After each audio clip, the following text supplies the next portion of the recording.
Hello, I'm Tim Smith with Gettysburg History. And today, welcome to another episode of Monuments Monday. It's a very humid and sunny Monuments Monday. But I thought we'd talk about the monument to the 4th Pennsylvania Cavalry. And first, let me address that I'll be the first to admit I have a problem with the pronunciation of the word cavalry or cavalry. I do know that the word is cavalry. I have to admit, when I was a kid, growing up Catholic, I knew that the hill that Christ was crucified on was called Calvary. And so I don't think I ever even realized when I was a kid that they were spelled differently. Probably one of my things is there used to be a storage unit out near East Cavalry Field, and they spelled it Calvary, as in the Bible, and not as a unit of horsemen. But I think it's partly my problem is I'm from Bulmer, and we definitely pronounce it quickly, and I say Calvary. And I think there's a V in there, but I don't think people hear it when I say it. Anyway, I'd just like to point out that interesting problem that I've been accused of having. So the 4th Pennsylvania Cavalry is commanded by Lieutenant Colonel William Emile Doster. He wrote a lot about this unit in the battle. The monument was actually dedicated on September 11th, 1889, as part of the monuments that were dedicated on Pennsylvania Day on the Gettysburg battlefield. And it is a really, really nice monument. On the back of it, they mention the total casualties of the regiment during the entire Civil War. And it actually mentions their total enrollment during the war was up near 2,000. So they had a lot of men come and go in the course of the war in this unit. When this unit arrived on the field, they came from Hanover, Pennsylvania. They arrived on July 2nd at 11 a.m. And according to the regimental history and the speech given by Lieutenant Colonel Doster at the dedication monument, they encamped in a clover field on the Brighter Farm where White Run crosses the Baltimore Pike. This is undoubtedly a reference to Henry Beitler. And on a couple references on a map in the OR Atlas, that is shown as Pleasonton's headquarters during the battle. So Alfred Pleasonton being the commander of the Union Cavalry at Gettysburg. They were positioned there until the afternoon of July 2nd, when the regiment was stationed along Cemetery Ridge, north of Little Round Top, near the site marked by the regimental monument today. So this unit was shifted over on July 2nd. And in the accounts of the regiment, they say they were shifted here into the edge of the woods to help support some artillery that was along this ridge. Some of the cavalry enthusiasts have suggested that this regiment was sent here to relieve General Buford, who was in position on the morning of July 2nd in front of the advance line that Sickles would take. And Buford, of course, was supposed to act as an early warning system if the Confederates moved into this area to make an attack. But he pulled out and took his men south to be refitted. And when he left that area unoccupied, these cavalry enthusiasts have suggested that Pleasonton intended for this unit to replace Buford's command. But I think there's no real evidence that suggests that. Maybe if anybody's interested in that subject, they can put some comments there in the description. So they were here for a time, and on the night of July 2nd, they were sent picketing to the left on the Tonytown Road. And it appears as if they're scouting along the Tonytown Road south of Big Round Top. They spent the night of July 2nd in position along the Tonytown Road. And about 2 p.m. on July 3rd, they actually were ordered to the Baltimore Pike in the direction of Littlestown. in response to a report that enemy cavalry were advancing from that direction. Soon after Doster's men arrived in that area, they built a barricade at that spot and sent out pickets along the Baltimore Pike. We're not exactly sure where that barricade would have been. But it's interesting when you read about the battle that there are barricades and picket lines all the way around the Northern Army's rear during the battle. The night of, soon after they went into position over there on July 3rd, they heard the action at East Cavalry Field and rode over to see if they could assist in that action. They didn't make it there, but they camped that night on July 3rd between the Baltimore Pike and the Hanover Road, along Low Dutch Road, I believe. On July 4th, they basically spent the day in the pouring rain near the Rummel farm.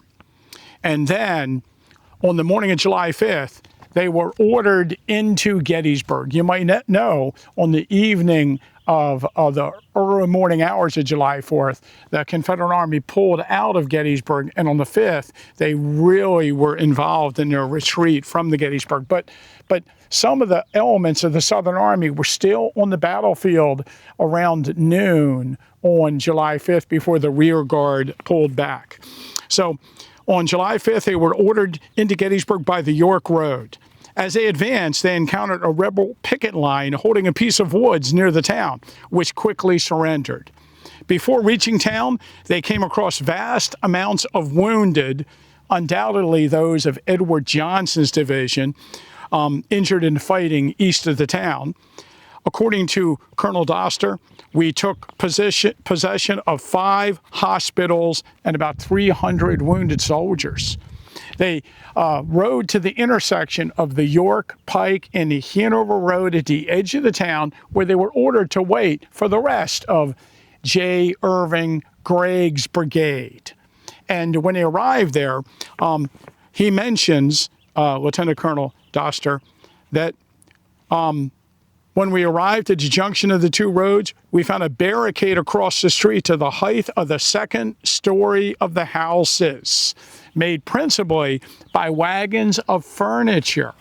Now, we're not sure if this is a barricade built by the Southern Army during the battle or on the Northern Army on July 4th after they captured the town. But then on July 5th, Irving's brigade assembled at the edge of the town. They rode through the town of Gettysburg. The 16th Pennsylvania Cavalry in the lead, along with the 4th Pennsylvania Cavalry, and then the 10th New York Cavalry, and then the 1st Maine, or elements of the 1st Maine. And they rode through the town and out Route 30 to Cashtown. And on the way, they threw out detachments of men, and they gathered up Confederate wounded soldiers and prisoners along the route. There's some question as to how many men were actually captured. And of course, these units are counting all the wounded soldiers left in the hospitals, along with the men that they might capture along the way. The 10th New York history claims they captured 3,000 wounded prisoners and stragglers. The 1st Maine says 2,800. And it may be difficult to gather the exact number. When the unit got out towards Cashtown, the 4th Pennsylvania took the lead, and according to the speech at the dedication ceremony and in the official report, the regiment caught up with the Confederate rear guard at Thaddeus Stevens Furnace, and they had an exchange of fire with the rear guard, and one man from the 4th Pennsylvania Cavalry was killed in the fighting on July 5th. And there's a guy buried in our national cemetery. His name is Robert Robison, or Robison perhaps, of Company L, 4th Pennsylvania Cavalry. And theoretically, that is the man who was killed. Now, the regiment spent a night there, and the next day they actually went out after the Confederate rear guard and had a skirmish with them near Marion. But according to the articles about it, after that skirmish, they rode to Chambersburg, and really there wasn't much of a pursuit. What's really fascinating to me is on the evening of July 6, General Couch in Harrisburg relayed information to General Halleck in Washington, quote, "Gregg was at Fayetteville at 6 p.m., the brigade commander, driving rebels and capturing 4,000 prisoners." A dispatch sent from Harrisburg at midnight that appeared in the Philadelphia Inquirer stated that General Gregg, with a force of General Pleasonton's cavalry, had an engagement today at Fayetteville in which he took 4,000 prisoners. Again, to me, this is just another example of the total exaggeration by cavalrymen during the Civil War, inflating their casualties, overemphasizing their role. None of these accounts sent to newspaper mention that they're just going along hospitals and, counting Confederate wounded in the hospitals after the battle, and then, proceeding to claim that they captured them in battle when the Gregg's brigade did almost nothing to slow the Confederate retreat, cut it off, or force them into any kind of battle. And I'm sure people who know me realize that how anti-cavalry I am. But let me read something from the 4th Pennsylvania's history that's really interesting. Passing through Gettysburg, we came upon a continuous encampment of rebel wounded, disabled, and stragglers. They were found in such vast numbers that we could hardly realize that so enormous had been the results of the late 3 days battle.